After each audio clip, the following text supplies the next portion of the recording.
नारद जी से पृथु राजा जी पूछते हैं कि हे पृथु, ये बताओ कि विष्णु भगवान के और अतिरिक्त पूजा पाठ धर्म और कोई देवता का पूजा करने से क्या फल मिलता है कि केवल विष्णु ही भगवान का जप व्रत करने से सारा फल मिलता है।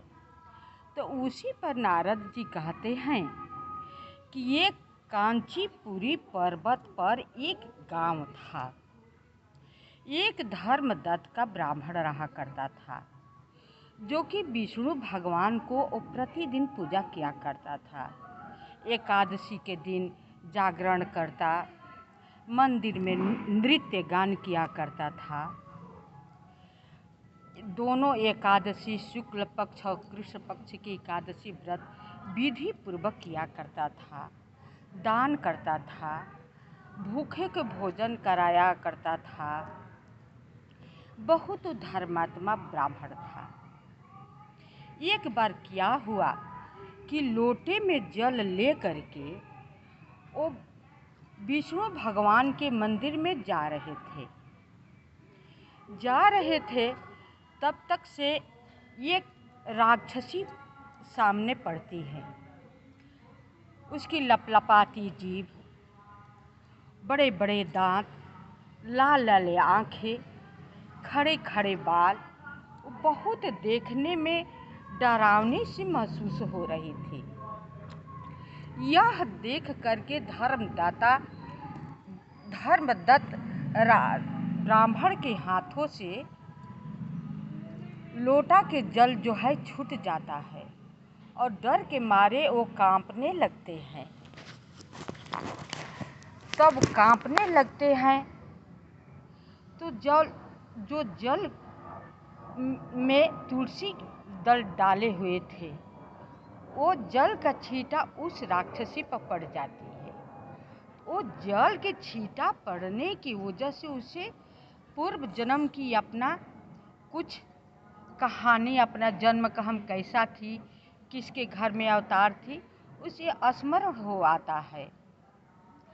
तो वो धर्मदत्त से कहती हैं कि अपना लोटा का जल जितना लिए हैं मेरे ऊपर डाल दीजिए, क्योंकि मैं बहुत परेशान हूँ।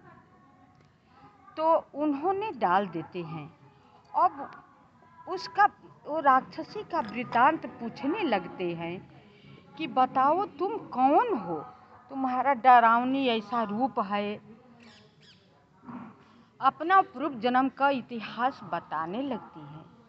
कहती हैं कि मैं एक ब्राह्मण के घर में एक ब्राह्मण के धर्मात्मा ब्राह्मण की स्त्री थी, जिसका मेरा नाम कलहा था। मेरे पति बहुत धर्मात्मा थे, लेकिन मैं उसको न तो कभी अच्छा भोजन देती थी, न कभी उसे हम प्रेम से कभी बात किया करती थी। हमेशा लड़ाई झगड़ा किया करती थी। मेरे लड़ाई झगड़ा से वो बिल्कुल परेशान हो गए थे। वो परेशान होकर के अंत में आ करके उन्होंने अपनी दूसरी शादी करने का निश्चय कर लिया। जब मैंने ये बात सुनी कि अब ये दूसरी शादी करना चाहते हैं, तो मैंने विष खा करके अपना आत्महत्या कर दिया। जब आत्महत्या कर दिया तो यमराज का दूत आए, कोड़ों से मुकदरों से मुझे मारते हुए यमपुरी में ले गए। चित्रगुप्त के पास खड़े कर दिए। बोले यमराज के दूत की, महाराज इसका कितना पुण्य है, कितना पाप है, सो बताइए, उसी के अनुसार इसको दंड दिया जाएगा। चित्रगुप्त जब अपना रजिस्टर खोले तो मैंने कुछ धर्म तो किया ही नहीं, न अच्छा कर्म किया था।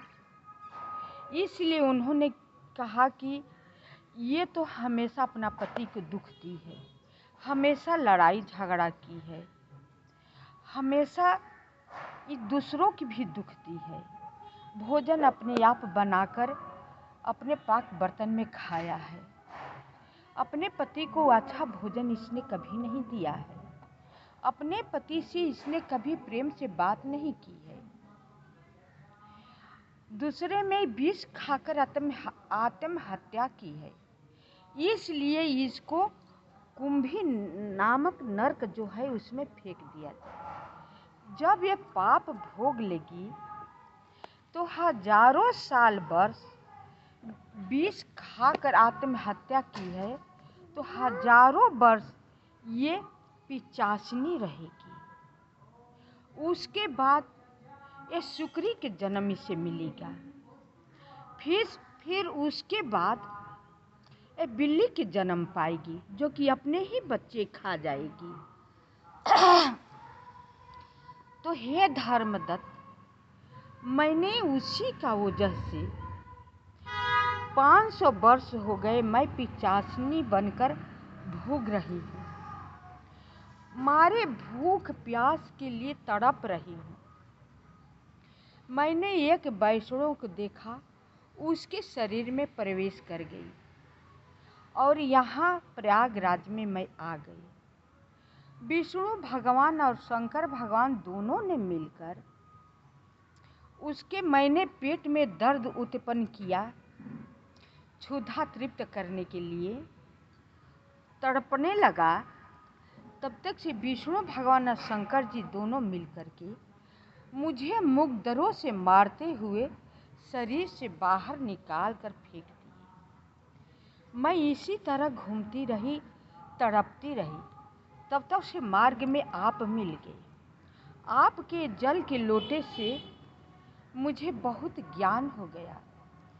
हे ब्राह्मण देव, मुझे इस पाप से उद्धार कर दीजिए, क्योंकि मैं बहुत तड़प रही हूँ, मैं बहुत दुखी हूँ। आप तो दयावान है, आप तो दुखियों पर सज्जनों के दया करने वाले हैं। ये सब पूर्व जन्म की कथा जब धर्मदत्त ब्राह्मण सुने तो बोले कि थोड़े से पुण्य से तो ये तुम्हारा पाप इतना जबरदस्त है कि थोड़े से पुण्य से तो ये जाएगा नहीं। इसके लिए तो बहुत पुण्य होनी चाहिए। चलो, मैं अपना पुण्य आधा दे करके तुम्हें उद्धार कर देता हूँ।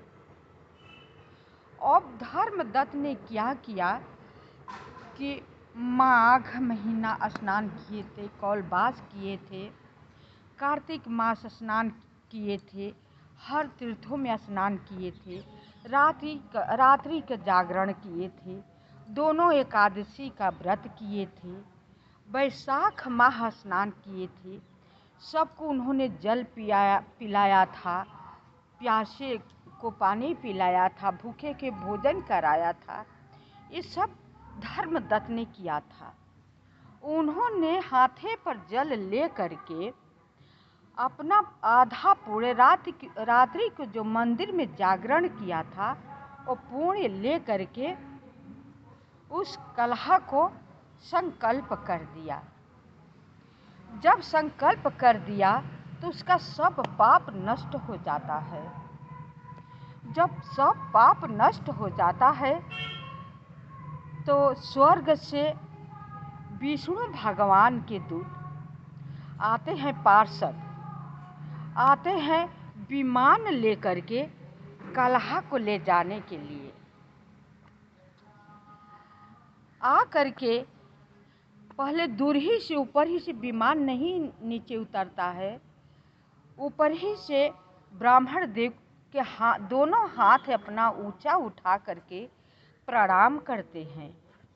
कहते हैं कि हे ब्राह्मण देव, आप धन्य हैं, धन्य है कि ऐसे ऐसे पापियों को आप उद्धार करते हैं और उसका पाप जो है आप अपने ऊपर ले लेते हैं।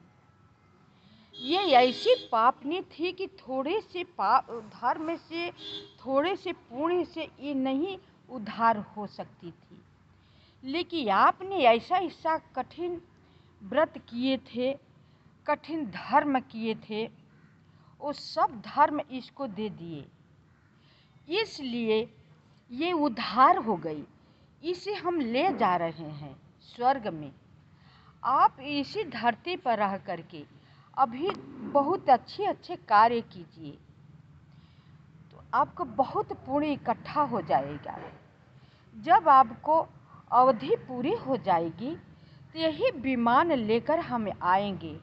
आपको ले जाने के लिए स्वयं विष्णु भगवान आएंगे और विष्णु भगवान अपने लोक को ले जाएंगे।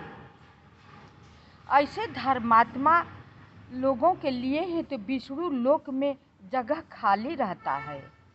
विष्णु भगवान उसका पहले ही से स्वागत करते रहते हैं।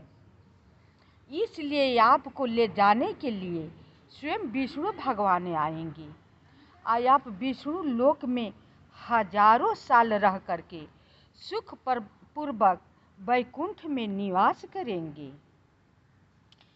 हे धर्मदत्त, आपको मैं बार बार प्रणाम करता हूँ, बार बार प्रणाम करता हूँ ऐसा कह करके, और कलहा प्रणाम करके उनका धन्यवाद देते हुए विमान पर बैठ करके चली जाती है। शंखनाद होने लगता है। वहीं पर खड़े खड़े धर्मदत्त देखते रह जाते हैं। तो देखिए, दोनों एकादशी का व्रत और पूजा धर्म किया हुआ, भूखे के भोजन कराया हुआ, प्यासे को पानी पिलाया हुआ कभी व्यर्थ नहीं जाता है। ये सब हम ही लोग मनुष्य लोग तो ऐसा ये चीज़ है कि मनुष्य ये कर्म जो है मनुष्य कर सकता है, पशु पक्षी नहीं कर सकता है। इसलिए अपने को अधिक से अधिक धर्म कार्य करना चाहिए। जितना हो सके उतना ही, जितने दिन के लिए हम लोग ये धरती पर आए हुए हैं तो अच्छे कार्य करना चाहिए। सबकी भलाई के विषय में हमेशा सोचना चाहिए।